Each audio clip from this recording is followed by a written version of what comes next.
বকের দল, এই মুহূর্তে যদি একটা তালিকা করা হয় আমরা ফিলিস্তিন যেতে রাজি আছি না নাই? এই হাত, অনেকের হাত উঠে নাই, কিন্তু কে রাজি আছেন হাত তুলে দেখাবেন নিশ্চয়। যদি এই মুহূর্তে ফিলিস্তিন যাওয়ার প্রয়োজন হয়, নামের তালিকা করে নামটা লিখে ফেলবেন। কারণ এমন একটা সময় চলতেছে, রাতের বেলা সেহরি খাইতে পারি না, ইফতারের সময় মুখে ইফতার ঢুকে না। কারণ ফিলিস্তিনের পরিস্থিতিরা বেশি ভালো না রে। ইসরায়েলের গুন্ডা বাহিনীরা যেইভাবে মুসলমানদেরকে মারতেছে, আমরা বিশ্বের মুসলমান একটা দেহের মতো, আমরা সবাই ঐক্যবদ্ধ হওয়া লাগবে। আমরা সেহরি খাইয়া ইফতার করি, আর ফিলিস্তিনের মানুষগুলা সেহরি নাই, ইফতার নাই, তারা বিপরে। আপনি বুঝতেছেন তো খাবারের জন্য তারা কি করতেছে? এরা মুসলমান, ছোট ছোট বাচ্চাগুলো কেমনে কান্দে গো! এই কান্নার আওয়াজে রাতে ঘুম হয় না, চোখের মধ্যে পানি চলে আসে। আজকেও যখন ফেনী পার হলাম, ফেসবুকটার মধ্যে যখন দেখলাম ছোট ছোট বাচ্চারা প্লেট লইয়া লইয়া খাবারের জন্য হাত বাড়াইতেছে। মুসলমান, কেমনে তোমরা আর কত ঘুমায়া থাকবা, আর কত ঘুমায়া থাকবা? এবার সবাই মিল্লা আপনারা মনে মনে ভাবতেছেন বাংলাদেশে তাইকা কেমনে ফিলিস্তিন যাব? যুবক, ফিলিস্তিন যাওয়ার দরকার নাই। আমি চ্যালেঞ্জ করে বলতে পারি, এই রমজান মাসে যদি কেউ ঘরের মধ্যে বইসা তাহাজ্জুদের নামাজটা পইরা আমার আল্লাহর কাছে ফিলিস্তিনবাসীর জন্য দোয়া করো, আর আল্লাহকে যদি আমরা এইভাবে বলি, আল্লাহ, ও আল্লাহ গো, তোমার খানে কাবা যেমনে ধ্বংস করতে আসছিল আব্রাহার বাদশা, হস্তি বাহিনী যখন নিয়ে আইছিল, তখন কিন্তু ওই কাবাগরের চত্বরে যেই মুসলমানরা ছিল, যেই মানুষগুলা ছিল, তারা আল্লাহর কাছে দোয়া করছিল, আল্লাহ আপনার ঘর আপনি রক্ষা করেন। আপনি কিন্তু আবাবিল পাখি পাঠাইয়া ওই ঘরটা রক্ষা করেছেন। আমার তো মনে হয় এই চট্টগ্রামের মানুষ তাহাজ্জুদের নামাজ পড়িয়া যদি আমার আল্লাহরে ডাক দিয়া কোন, আল্লাহ,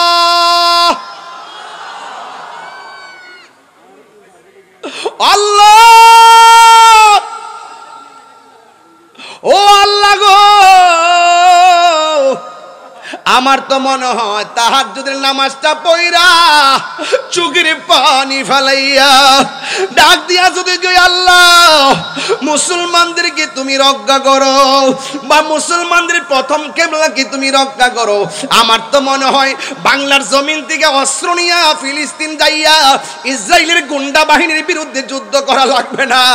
আমার মনে হয় বাংলার জমিনের আশিকের চোখের পানিগুলা ইসরায়েলের জন্য ক্ষেপণাস্ত্র হয়ে যাবে। কথা বলেন ঠিক কিনা?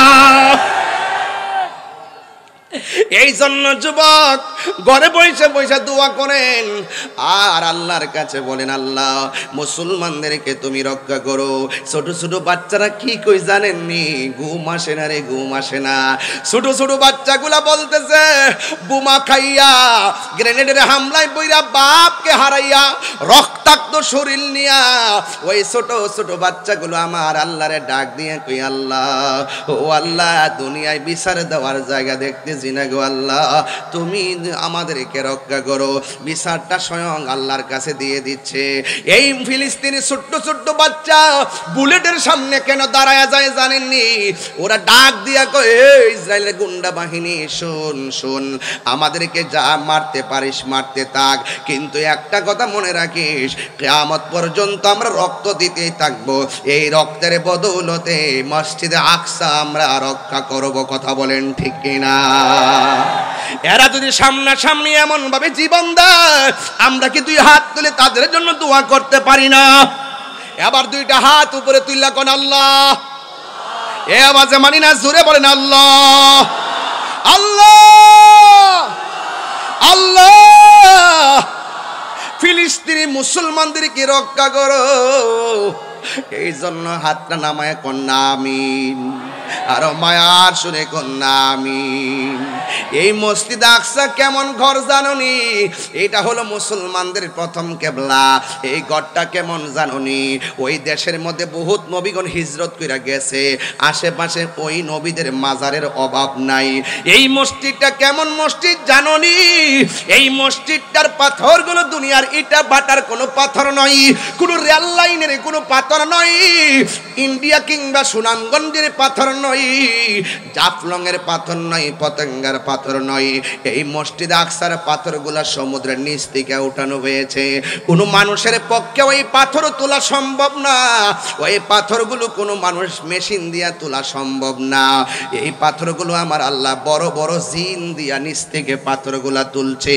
এই প্রত্যেকটা পাথরের গায়ে কি লেখা ছিল জানোনি? প্রত্যেকটা পাথরের গায়ের মধ্যে লেখা ছিল সূরা ইয়াসিন। আর বড় করে গোনা আল্লাহু আকবার। প্রত্যেকটা পাথরের মধ্যে লেখা ছিল সূরা ইয়াসিন। আল্লাহু আকবার কোন না কেন? ওরে সবচাইতে বড় কথা কি জানোনি? কারণ এই মসজিদটা এমন মসজিদ, যেই মসজিদে আমার নবী মেরাজে যাওয়ার সময় 2 রাকাত নামাজের ইমামতি করেছেন। আমার নবীর পিছে 1,24,000 পয়গম্বর মুক্তাদি হয়ে নামাজ আদায় করেছেন।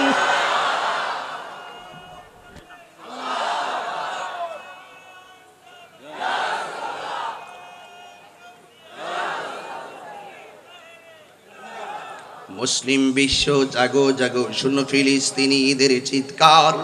মুসলিম বিশ্ব জাগো জাগো শুনো ফিলিস্তিনিদের চিৎকার। সময় এসেছে ঘুরে দাঁড়াবার প্রাণের দাবি আল আকসা। ঠিক কিনা? আপনার কাছ থেকে বলেন না, ঠিক কিনা বলেন না? মুসলিম বিশ্ব জাগো জাগো শুনো ফিলিস্তিনিদের চিৎকার। মুসলিম বিশ্ব জাগো জাগো শুনো ফিলিস্তিনিদের চিৎকার। সময় এসেছে ঘুরে দাঁড়াবার প্রাণের দাবি আল আকসা। সময় এসেছে ঘুরে দাঁড়াবার প্রাণের দাবি আল আকসা। আকসায় আমাদের চেতনা, আকসা কেড়ে নিতে দিব না। আকসায় আমাদের চেতনা, আকসায় আমাদের প্রেরণা, আকসা কেড়ে নিতে দিব না। দাও জুড়ে দাও ইমানি হুঙ্কার, প্রাণের দাবি আল আকসা। মুসলিম বিশ্ব জাগো জাগো শুনো ফিলিস্তিনিদের চিৎকার।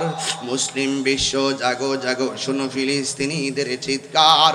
সময় এসেছে ঘুরে দাঁড়াবার প্রাণের দাবি আল আকসা। সময় এসেছে ঘুরে দাঁড়াবার প্রাণের দাবি আল আকসা। আর কত ঘুমিয়ে থাকবে তুমি? জ্বলছে পুড়ছে ফিলিস্তিনিদের জন্মভূমি। আর কত ঘুমিয়ে থাকবে তুমি? জ্বলছে পুড়ছে ফিলিস্তিনিদের জন্মভূমি। বদলা নিব এবার জালিমের দুর্গ করে চরখার নারে তাকবীর। এই আওয়াজে মানি না নারে তাকবীর, নারে রিসালাহ। বিশ্বের মুসলিম, মুসলিম বিশ্ব জাগো জাগো শুনো ফিলিস্তিনিদের চিৎকার। মুসলিম বিশ্ব জাগো জাগো শুনো ফিলিস্তিনিদের চিৎকার। সময় এসেছে ঘুরে দাঁড়াবার প্রাণের দাবি আল আকসা। ঠিক কিনা? মাথার উপরে উড়ছে শকুন, ঘিরে রেখেছে নয়া ফেরাউন। মাথার উপরে উড়ছে শকুন, ঘিরে রেখেছে নয়া ফেরাউন। কথা বলেন ঠিক কিনা? মুসলিম বিশ্ব জাগো জাগো শুনো ফিলিস্তিনিদের চিৎকার। মুসলিম বিশ্ব জাগো জাগো শুনো ফিলিস্তিনিদের চিৎকার। সময় এসেছে ঘুরে দাঁড়াবার প্রাণের দাবি আল আকসা। সময় এসেছে ঘুরে দাঁড়াবার প্রাণের দাবি আল আকসা। সময় এসেছে ঘুরে দাঁড়াবার প্রাণের দাবি আল আকসা। খবর নিয়ে দেখলাম মা প্রেগন্যান্সি, খবর নিয়ে দেখলাম মা গর্ভবতী। রাতের অন্ধকারে এমন আওয়াজ হয়, আওয়াজের কারণে বাচ্চাটা পেটের ভিতরে নষ্ট হয়ে যায়। বাচ্চাটা পেটের ভিতরে একেবারে বিকলাঙ্গ হয়ে যায়। অনেক বাচ্চা পেটের মধ্যেই মারা যায়, এমন কষ্টের মধ্যে আছে। আজকেও আমি একজনের সঙ্গে আলাপ করেছি, আমাদের প্রতিদিন একজন লোক যাবেন। আমার সংগঠনের দাওয়াত ইমানির পক্ষ থেকে আমি ওই ফিলিস্তিন যেন খাবারটা পৌঁছে এই জন্য একটা তৈরি করেছি। 1 তারিখে ইনশাল্লাহ রওনা দিবে। আমি যা পারি তাই আমি ফিলিস্তিনে পাঠাবো। একটা টিম গঠন করেছি, এক ভাইয়ের মাধ্যমে আমি সেখানে নিশ্চিত করব। আমি আপনাদেরকে বলবো যে যেই দিকটা সুযোগ পান, ওই ফিলিস্তিনের মানুষগুলা যখন খাবারের জন্য হাতটা বাড়ায় দেয় তখন এইটা দেখলে আর ভালো লাগে না। আপনি যদি দেন আপনারা দেখা দিকে আরো 10 জন লোকে খাবার পাঠাবে। আমরা মুসলমান একটা দেহের মতন, আমাদের গায়ের মধ্যে যদি একটা জায়গায় যদি কোনো ইহুদি আক্রমণ করে সব মুসলমান নামতে হবে। কথা বলেন ঠিক কিনা? আমরা রাজি আছি না নাই বলেন? এই জন্য যুবক, ওই মসজিদটাকে রক্ষা করার জন্য আমরা আল্লাহর কাছে দোয়া করব, আল্লাহ আপনার ঘর আপনি রক্ষা করেন। আপনারা জবান খুলে বলেন রক্ষা করার মালিককে। এই আওয়াজে মানি না, জবান খুলে বলে রক্ষা করার মালিককে। আমি আগেই বলেছি, আমার আল্লাহ পাক বলেছেন তোমরা ইসলামের মধ্যে পরিপূর্ণ প্রবেশ করো। নবী আমার যুদ্ধের ময়দানে গেল, যুদ্ধের ময়দানে যাইয়া রাসূল একদিন একটা যুদ্ধের ময়দানে গিয়ে সাহাবায়ে কেরামদেরকে ডাক দিয়ে বলেন, সাহাবীরা যুদ্ধের ময়দানে তোমরা এসেছো, যুদ্ধের ময়দানে কোনো অসুবিধা আসেনি? সাহাবায়ে কেরাম বললেন, ইয়া রাসূলুল্লাহ অসুবিধা আছে। কয় কি? কয় আমরা দেখতেছি কাফেররা দাঁড়াইছে এমন একটা জায়গায়, তাদের পিছন দিক দিয়ে সূর্য উঠেছে, আর আমরা এমন একটা জায়গায় দাঁড়াইলাম যে এই জায়গার মধ্যে আমাদের চোখের সামনে সূর্য উঠে।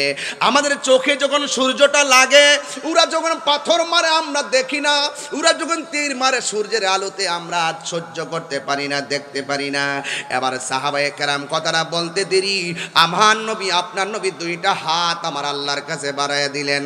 আল্লাহর ডাক দিয়া কই, আল্লাহ আমার সাহাবীরা জীবনের প্রথম যুদ্ধে এসেছে, এমন ভাবে যদি দুনিয়া থেকে বিদায় হয়ে যায় তোমার ইসলামের পতাকাকে পাহারা দিয়া রাখবে। এই কথা বলার পর আমার নবী আপনার নবীর মতন মুস্তাজিবুদ দাওয়া পৃথিবীতে কেউ নাই। আমার নবী 2টা হাত আল্লাহর কাছে বাড়াইয়া দিলেন। হাতটা বাড়াইতে দেরি রে বাবা, আমার নবীর সাহাবীরা তাকায়া দেখতেছেন। নবী আমার হাতটা বাড়াইল আর সূর্যের সামনে মেঘমালা জমে গেছে। মেঘমালা জুইমা সাহাবায়ে কেরামের চোখের মধ্যে ছায়া দিয়ে দিয়েছেন। জোরে কোন আল্লাহু আকবার। আমার আওয়াজ করে বলেন রহমতের আল্লাহ পাকের শান্তি আছে না নাই? আরে আল্লাহকে ডাকার মতো ডাকলে শুনে না। কে বলছে? আমরা তো মুখে ডাকি, অন্তরে মুনাফিকি। এই জন্য আমরা অনেক সময় ডাক দিয়ে আমার রবকে পাই না। বন্ধুরে আমার এই কথা বলার পর সাহাবায়ে কেরাম বলে, ইয়া রাসূলুল্লাহ এখন আর সূর্য লাগে না, এখন আর সূর্য লাগে না। এবার সাহাবায়ে কেরাম যুদ্ধ করতেছেন। একটু পরে আমার নবী আয়েশা ডাক দিয়া বলে, এ সাহাবীরা তোমাদের আর যুদ্ধ করতে অসুবিধা আসেনি? সাহাবায়ে কেরাম বললেন, ইয়া রাসূলুল্লাহ সমস্যা ছিল না, একটা সমস্যা নতুন দেখা দিয়েছে। কয়ে কি সমস্যা? কয়ে কাফেররা দাঁড়াইছে শক্ত জায়গায় আর আমরা দাঁড়াইছি বালু মাটিতে। আমি আমার আম্মারে নিয়ে ওই জায়গাটা সশরীরে দেখে আসছি। কাফেররা কোথায় দাঁড়াইছিল, মুসলমানরা কোথায় দাঁড়াইছিল।